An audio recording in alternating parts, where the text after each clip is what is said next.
Will it be third time lucky for West Ham United and Graham Potter in the Premier League this season? I highly doubt it. But there's a chance as West Ham United take the trip to the City Ground to take on Nottingham Forest this coming Sunday.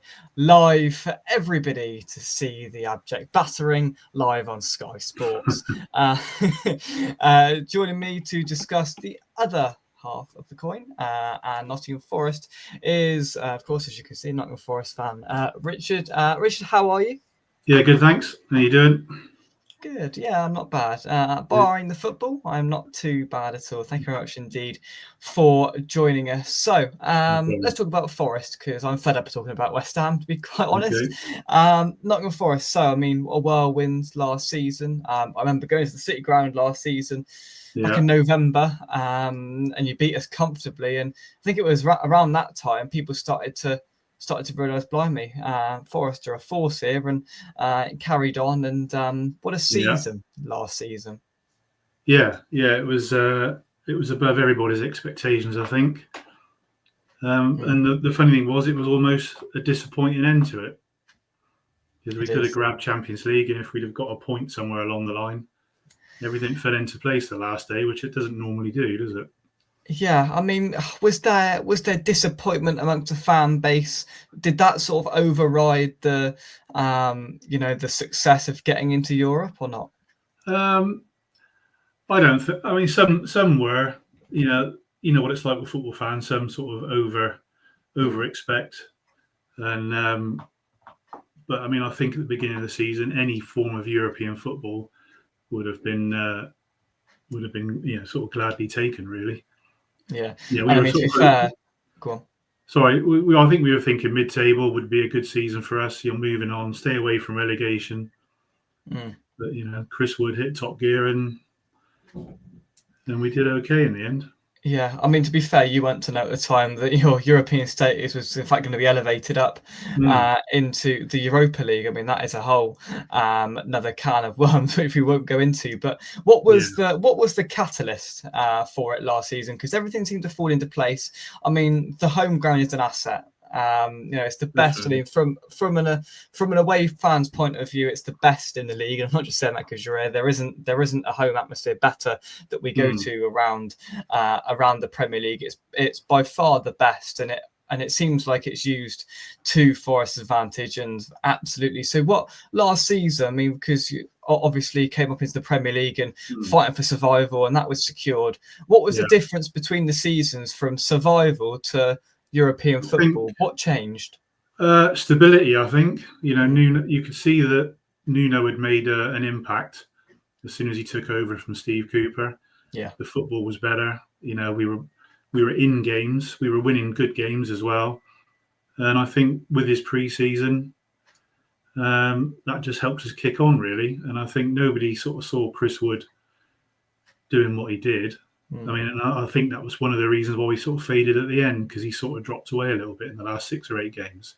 Yeah. But I think, stability, I think is, yourself, it's very important. I think everybody's got to be in line, the management, the owners, the players, otherwise it just doesn't work. For sure. And you mentioned Chris Wood a few times. I mean, what a revelation! Always a valued player, but his contributions last season, of course, massively helped Forest get to where they ended up. Let's take some comments. I wouldn't say I'm happy. For those of you that were watching live last night in the aftermath of our Carabao Cup defeat, probably saw a rather more angry side to me. Right. But you are glad to know that I'm a little bit more calm this evening, and I have reflected, and I'm not quite as angry as I was at about 9:30 last night after we capitulated away at Wolves. But anyway, that has been removed from my memory. Now he's changed his name, Terry Noosh. Just for the record, I'm the artist formerly known as Terry Noosh, but it's taken me 12 years to work out how to change my name on YouTube. Well, there we are. You've just admitted your technological frailties live for everybody, Terry. But thank you very much indeed for joining us. I hope you are well. I mean, to be fair, Man United going 1-0 down to Grimsby has made me feel a little bit better about my club and myself. I did chuckle to that before I meandered up the stairs this evening, and hopefully Grimsby can hold on and win there. That would be nice. Simon, our resident Chelsea fan, has returned. Luckily, not before or in the aftermath of Chelsea battering us on Friday, so I'm thankful for that. I hope you are well, mate. I mean, I don't think we can talk about Nottingham Forest at the moment without talking about the owner, somebody that has made headlines for months. I mean, he has built up quite a reputation, and he has, let's put it frankly, peed off quite a lot of people over the last few months, from Tottenham to Crystal Palace to pretty much. Yeah. How was internally at the club? How is the sort of opinion about him from the fans? Is he liked or not? Oh yeah. Yeah, I think a lot of the Forest fans think that most Premier League teams would love an owner like Marinakis, because he just does, he knows what he wants and he goes after it, and he's ruffled a few feathers, but he hasn't got where he's got, I don't suppose, by not doing that. He's a character. And look, towards the back end of last season, when we all saw him trudging down onto the pitch, which we presumed was to confront the manager, but I don't think it actually was to confront the manager. But that's what it looked like at the time. And for a good few hours afterwards, it was like, that is quite unprecedented. I mean, thanks to Mr. Gary Neville, everybody thought he was turning off Nuno. I mean, it did look like that, to be fair. The picture they chose, it didn't do him any favours, but no. It turns out he was just unhappy with, I think, the Taiwo injury. Yeah, I think so. Yeah. And the extra time or lack of it that hadn't been played, I think.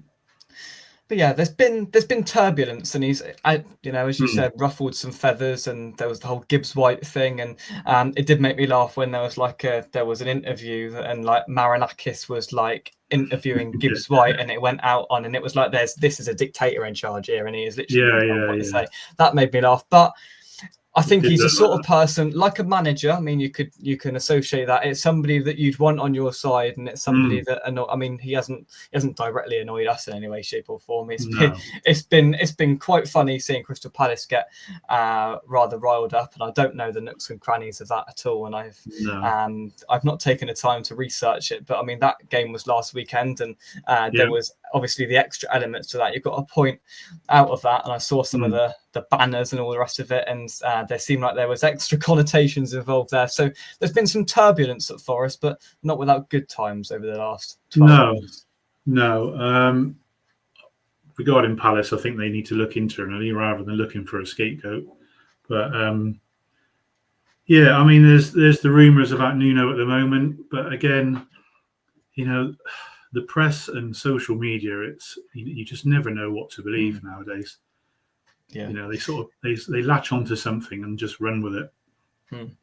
Yeah, I mean, when he came out in his press conference last week and said words to the extent of, we're not getting on too well, and you think with the sort of volatility of the owner, you think, right, well, he's got 1.5 feet out the door here, but maybe not. We'll see. It wouldn't surprise you. I mean, would it surprise you if it all blew up? I think the relationships changed because Edu has come in, right, and he's sort of the middleman now, and he's in charge of, what it's like. Managers have very little say in players that come in now. It's been like that for quite a long time. I think Nuno's a man who likes his pre-season to be everything to be done and dusted. So everything's there for pre-season. I think he was slightly perturbed that it wasn't. I think a lot of that was down to the waiting on UEFA to make a decision. As soon as that happened, we bought, we spent 100 million and bought 4 players in. So you can't really argue that he's not backing the manager, really. He may not have bought the players that he wants, but like I say, that you can suggest as a manager, I think, but it comes down to the acquisitions in the end, doesn't it? Generally. Absolutely. Yeah, I mean, just looking through the players that you've signed, I mean, there's some good players in there, players that we probably should have been targeting, like of Hutchinson, McAtee, and other players like Yeah. that. There's some really astute signings there, spent the money, but got quality, and there's also some quality that's been proven in the Premier League, which is always nice. So, you know, has it been positive, and have you got players in and reinforcements where it was needed? Are you satisfied with what's happening in the Yeah. transfer market? I think we still need fullbacks, really, left and right. We've only got Aina and Nico, really, and they're playing 90 minutes every week. Yeah. You know, you can't do that in this modern football because it's just endless, isn't it? You're full on for the whole game generally. Yeah. I mean, yeah, you need backup there. That's for sure. Manchester United 2-0 down now. Oh my lord, it is brilliant. 2-0 down. Be a good day at work tomorrow. certainly. Do you think Morgan Gibbs White? Do you expect Morgan Gibbs White to still need back heels against such a help as that? We need all the help we can get. Probably he does overdo it a little bit, I must admit. But he's a brilliant player, isn't he? Yeah, I mean, he's great to watch. His energy just never stops, and he has got the little tricks. And I suppose you've got to accept that they're not always going to work for you, but when they do, it's great, isn't it? Absolutely, for sure. We would take any help we can. Back heels, foul throws, free chips, anything. We will take anything. I do like Forest away because there's always some quality food on offer. Last season we found this chippy, and there was a queue outside, and we were like, right, and there was loads of Forest fans there, so like, right, if there's a queue and it's Forest fans, they must be here every week and it must be good, and it was. Yeah, I know the one you mean. It's quite.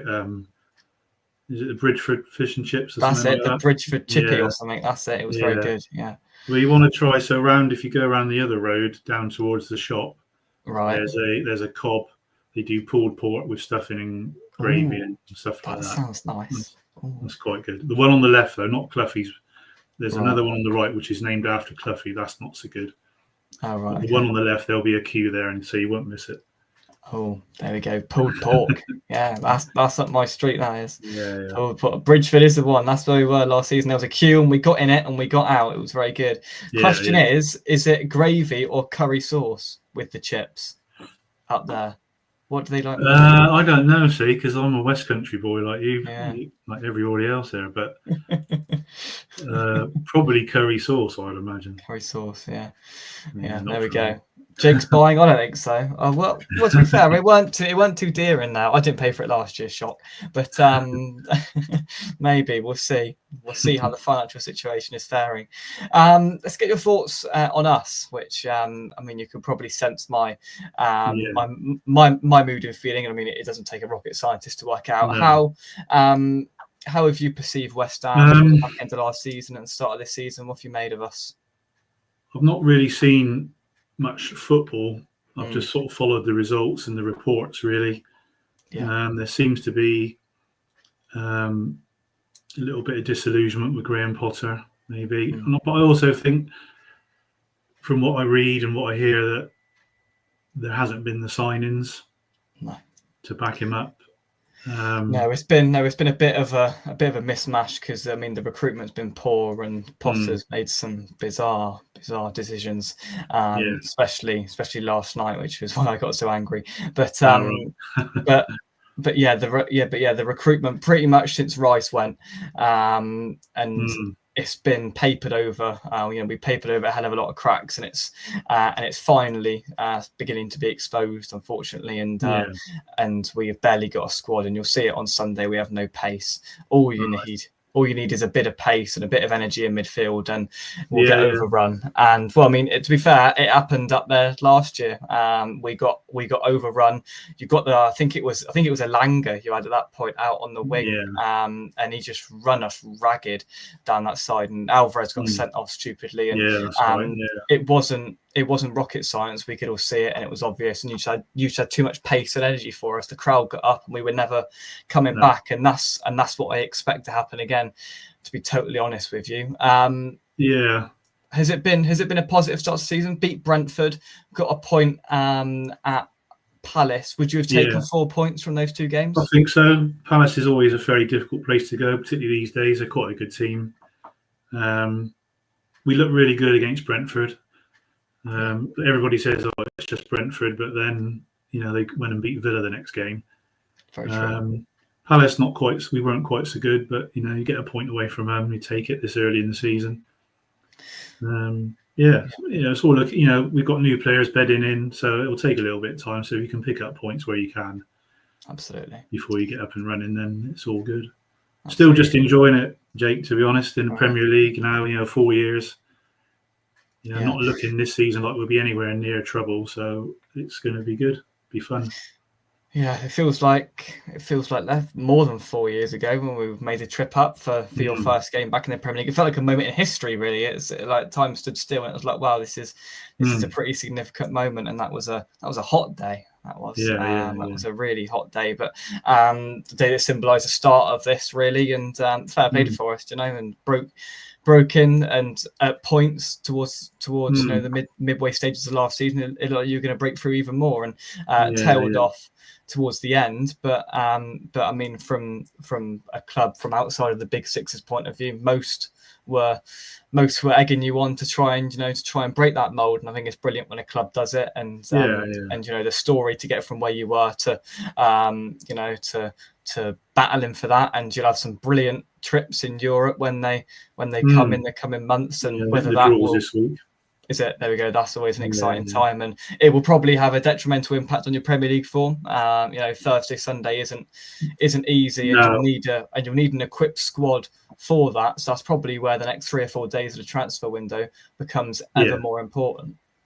Yeah, I mean, I think our squad's got more depth now than it did last season. I think it showed the end of last season.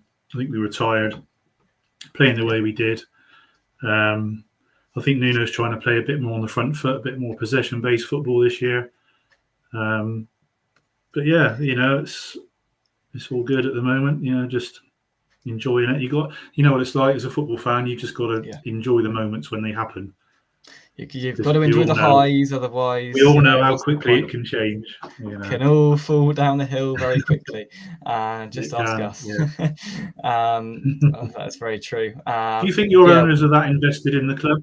I just thought I'd ask you, do you think your owners are that invested in, I don't mean financially, I mean, are they looking, you look at Marinakis and he backs his managers to the hill, and if they don't succeed or progress, then he gets shot of them because he has backed them. Do you think your managers are of that ilk, or are they just in it for the kudos of owning that club? It's difficult. David Sullivan took charge of West Ham a long time ago. Was it 15 years ago, when he took us from a point of where we nearly entered administration 15 years ago. He saved us at that point, and from that moment on, he's not had many fans, to be totally honest. He has spent money, but he's also worked around not spending money as well. And I mean, to deal with the last sort of 4 years in isolation, we've had periods, we've had technical directors in charge, managers in charge, and then Sullivan will take the reins, i.e. the Callum Wilson signing. That is a David Sullivan signing. We all know that. There's no way Graham Potter has wandered up to David Sullivan's office and went, "Do you know who I want, Dave? I want Callum Wilson." That's not happened. I couldn't put my life on it.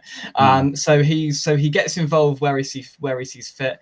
I don't think it particularly bothers him too much anymore. I think he's quite content the way he is. He's getting on a bit, with all due respect to him, and he is a multi-billion gazillionaire. And I don't think he'll sell it. I think he'll hand it down to his kids, to be totally honest. It will have to get really bad for him to sell, and if it keeps going like this, then it will probably get to that point. But he spent money wrong, and at times he hasn't spent enough. So money has been mismanaged at the club, and that's why we are in the dire situation we're in now. David Sullivan has very few fans at West Ham. He is not a very liked individual, and there are obviously, the stadium is a big factor in that. Yeah. That was, that was a huge factor in many people disliking him, and he has done some good for the club, and he's also done some bad for the club. And in the current situation we're in now, it's not good. It's really not good, and we need something to pull us out of it. And whether Sullivan's the man to provide us with that, I'm not too sure. I'm not too sure, but I don't see a way out of it under him. I'll say that. Right. I'll say that. So it's pretty bleak in that sense. So yeah, a completely different owner. You've got two ends of the spectrum where you've got So make of that what you will. But let's go on to a prediction. A prediction. What are you going for? Go for what you'd like, because the chances are I'm probably going to predict a heavier loss than you are. So go for it. I was going to go for a repeat of last season, 3-0. Fair enough. Yeah. Oh yeah. I had 3-0 in my head. So I can't go for the same prediction because that's not allowed. So I'm either going to have to give us a goal, which is unlikely, or go one more. No, I'll give us a goal, 3-1. 3-1 to Forest. I just can't see any other result. We matched up with Wolves last night, a Wolves B team, for the first half, and it was pretty even, but they were bad as well, and they are bad. So I can just see the energy, the urgency, the pace that Forest are going to bring, and we're not going to be able to deal with it. And if you start well and you get on top, there's only one way it's going. And if you keep putting the foot on the gas, then it's going to be nasty. It's going to be nasty. And it'll be loud in there, and it'll continue, and it'll probably push it on. Yeah. But, this is football, Jake, isn't it? You just never know. We all think what we, Who knows? I mean, stranger things have happened. Not much stranger, but well, as long as you enjoy it, that's. I think you just want to see your team put some effort in, don't you? Exactly, a bit of fight. We want. I mean, if we went up there and we put in a really resolute performance and lost by a goal, then I think most would walk away and nod their head and go, you know what, that's an improvement. So all we want is an improvement, a bit of fight, because we've just rolled over. That's the frustrating thing about it, is we haven't put on much of a fight, and that's all we're expecting, and that's hopefully what we're going to see on Sunday. But that away end will turn very toxic very quickly on Sunday. There will be some form of protest in some way against the people upstairs. So expect to hear some chants, and there may be some bubbles, there may be some banners, not bubbles, balloons. There won't be any bubbles. No one's blowing bubbles. There may be some balloons or banners or chants negatively about it. So it could turn toxic. Oh, there we go. I thought we lost Rich there. He froze. He was either very good at staying still, or he froze. But I was talking to myself there, so that's great. Whilst we try and establish a connection with Rich, let's take some of your comments. Will Noosh carry on the hard yards? Well, Sunday we'll see. Will the hard yards continue? By myself, of course, that's undoubted. It's been your nickname for about 40 years, but didn't know how to change it here. Thought you were 38. Yeah, I thought you were 28 actually. I do have a license. Dare we give him the keys and take the backseat luxury? No, I will not be driving on Sunday. I will be putting in the hard yards from the back of the car. There we go. Do you know what? You froze there, Rich, and I thought my internet dropped out then. I thought you were really good at posing a still picture. I thought that was like a but no, that's all good. I will stick a vlog together. Yes, that is what I do. Possibly one of the best away days. Forest away 4 years ago. Great atmosphere it was immense, that is for sure. Do you miss Elanga this season? That's a good point, because has he gone to Newcastle? Is he a player that you're missing? Well, he was, I think he had the most goal involvements for us last season, assists and goals. But Dan Ndoye looks decent. He's got a goal and assist in the. I think we've just quite direct. Oh, there we go. Sorry, we lost you there. Go on. Oh, that's right. Yeah, Langa's quite direct, but Ndoye is a bit more considered, I think.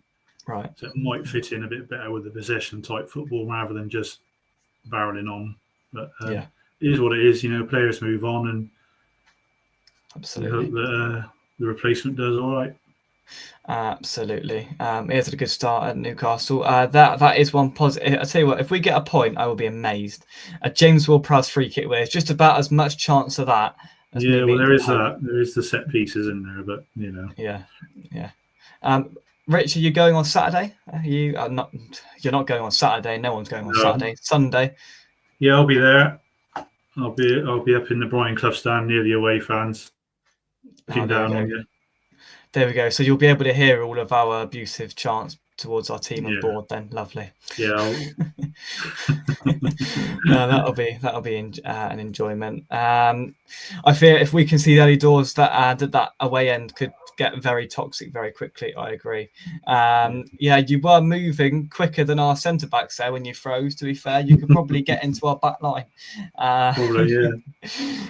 But there we go. Not that Rich, bad, is it? Oh, it is. Thank you very much indeed for joining me. I'd wish you luck, but you really won't need it. So I hope you have a right, successful rest of the season, and I hope you go well in Europe. Europe. Hope everything gets better.